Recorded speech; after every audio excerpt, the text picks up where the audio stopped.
Once upon a time in a not-so-big city, there lived two siblings. Their names were Anna and Tom. They were very close to each other, and they loved solving mysteries together. One day, while they were playing pirates in their backyard, their mom called them inside. "I have a present for you both," she said with a big smile. She had bought them a magnifying glass, a notebook, and a detective kit with a fingerprint dusting powder and some other cool stuff. "It's not your usual toy, but since you two love solving mysteries, I thought this might be more fun." Anna and Tom were ecstatic. From that day on, they were officially junior detectives. And then one night when everyone was asleep, they heard a series of loud crashes coming from downstairs. "Quick, Tom, we have our first mystery to solve," Anna whispered.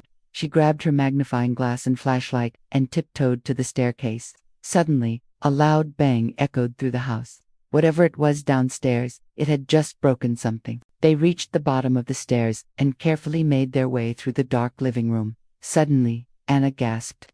On the floor next to the fireplace was a broken vase. But that wasn't what had caught her eye. It was a tiny blue footprint on the floor.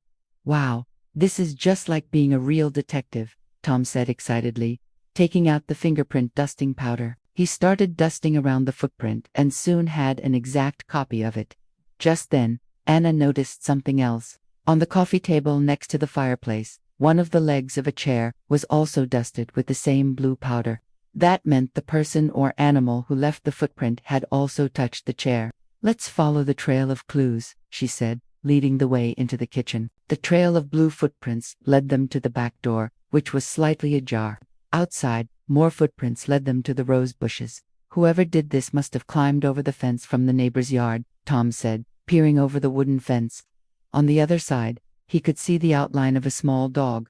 "A small dog with blue paws. We need to get into the backyard to find our mystery animal," Anna said. Just then, they remembered that the fence gate had a loose screw. If they pushed it just right, it would open. They crept into the neighbor's backyard and saw a small blue heeler puppy sitting by the fence. It looked up at them with big, innocent eyes.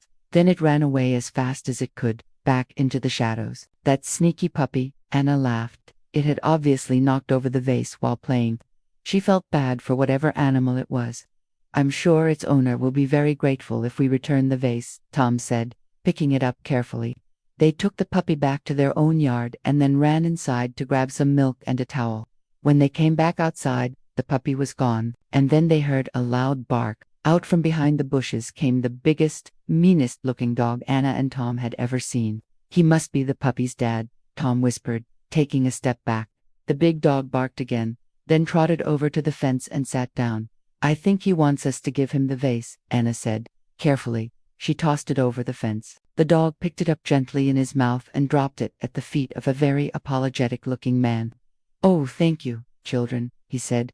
"I'm so sorry about my dog. He's still a little clumsy." He scratched the puppy behind the ears. "And this is my healer, Blue." From that day on, Anna and Tom were known as the best detectives in town, even if most of their cases involved a little bit of animal mischief.